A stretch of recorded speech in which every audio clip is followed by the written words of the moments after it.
লাইব্রেরির শান্ত পরিবেশে মিকু এখন খুব সুখে আছে। লাইব্রেরিয়ানরা দাদু তাকে নিত। মিকু জানত না যে শীঘ্রই তার উপর এক বড় দায়িত্ব আসতে চলেছে। এ কি শব্দ? কে ওখানে?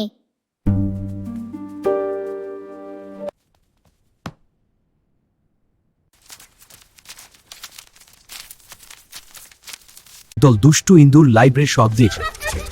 মা দেখ, একদল দুষ্টু ইন্দুর লাইব্রেরির সবচেয়ে কষ্ট হলো না। থামো বলছি, এগুলো খুব দামি বই, নষ্ট করিস না। বইগুলো আমার খুব প্রিয়। বই নষ্ট হলে দাদু খুব কষ্ট পাবেন। মিকু আর দেরি করল না। সে ছোট হলেও তার মনে ছিল অদম্য সাহস। সে এক লাফে ইন্দুরগুলোর সামনে গিয়ে দাঁড়ালো এবং গম্ভীর স্বরে একটা ডাক দিল। পটভূমিতে লাইব্রেরির অন্ধকার। প্রথমে ভয় পেলেও সংখ্যায় তারা অনেক ছিল। মিকু বুদ্ধি খাটালো। সে আলমারির ওপর রাখা একটি বড় ঘন্টা লেজ দিয়ে ধাক্কা দিয়ে নিচে ফেলে দিল। নিকট শব্দে ঘন্টাটি বাজতে ইঁদুরগুলো ভাবলো কেউ বুঝি লাঠি নিয়ে তেড়ে আসছে। প্রাণের ভয়ে তারা যেদিকে পারলো চম্পট দিল। পরদিন সকালে দাদু যখন লাইব্রেরিতে এলেন, তিনি দেখলেন মিকু মেজের ওপর গর্বের সাথে বুক ফুলিয়ে বসে আছে আর তার পায়ের কাছে পড়ে আছে সেই ঘন্টাটা।